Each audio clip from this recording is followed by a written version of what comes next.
start by rolling the out of somebody. I mean, that's the fact of the matter. Red Raider fans love Mike Leach's passion. And yes, even the tough locker room talk. We play that close, and everybody's mamas and daddies are telling them how great they are because, dude, you played them close. Played them close. We lost the game to the University of Texas, and we could have won. Come on, people, it's called football. 8 years ago, Texas Tech fired Mike Leach, and they decided to cheat him out of $2.5 million. How classy. What a great lesson for the kids.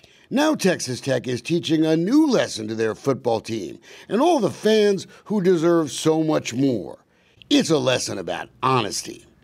Texas Tech told Lubbock State District Judge Bill Souter the other day they had refused to give me the investigative report used to fire Mike Leach because we asked for a completed report and the one they had was just interrupted. Please. I think the judge asked some really great questions, certainly the questions that we've been asking the whole time this case has been pending, because it does seem like Texas Tech has been playing word games just as an effort to not produce the documents that we believe the law says they have to produce under the law.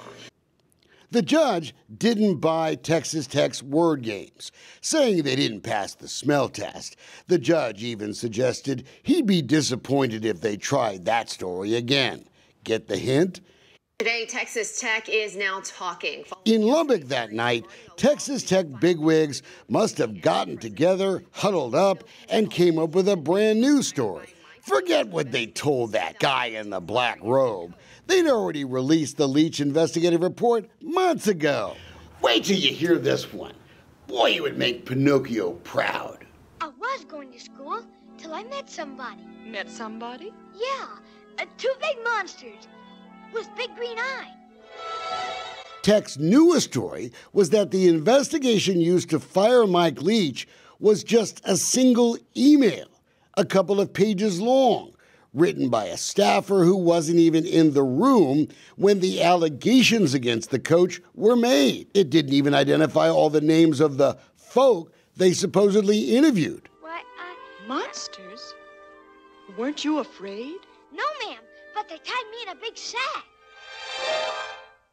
And with all those fancy lawyers in the room, you would think Texas Tech would have mentioned the email to the judge if they were telling the truth. But hey, let's play along. Mike Leach was fired on December 30th, 2009. Look at the date of this super secret Leach report email. It's dated December 31st. It wasn't even written until after the coach was fired. Oops, busted.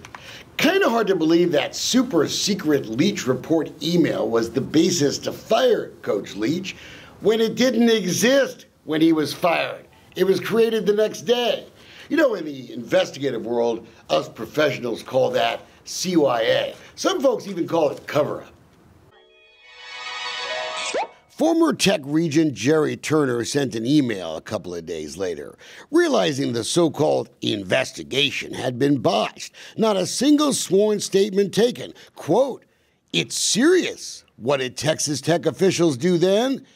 Well, they huddled again. Within hours, they hastily concocted selected sworn affidavits so they could try and calm the angry Red Raider Nation.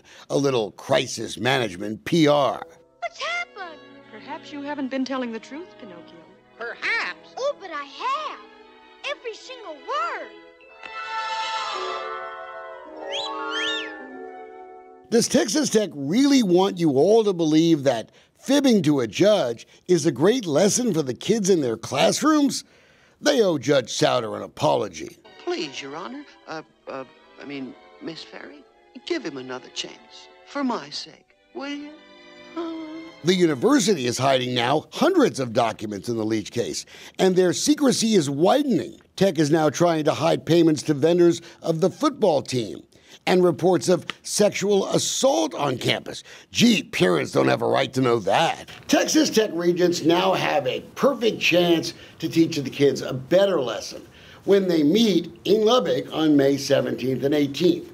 Schedule a vote to pay Mike Leach what you owe him. Of course, there's interest now, too. In the days before the next meeting, Red Raider fans need to speak up and sign the petition to pay Coach Leach on Facebook, on the web, on change.org. Let's lift the Leach curse, sure, but let's show students a brand new lesson, what honor looks like. Now remember, Pinocchio, be a good boy, and always let your conscience be your guide. Because that's the only way this chapter will end.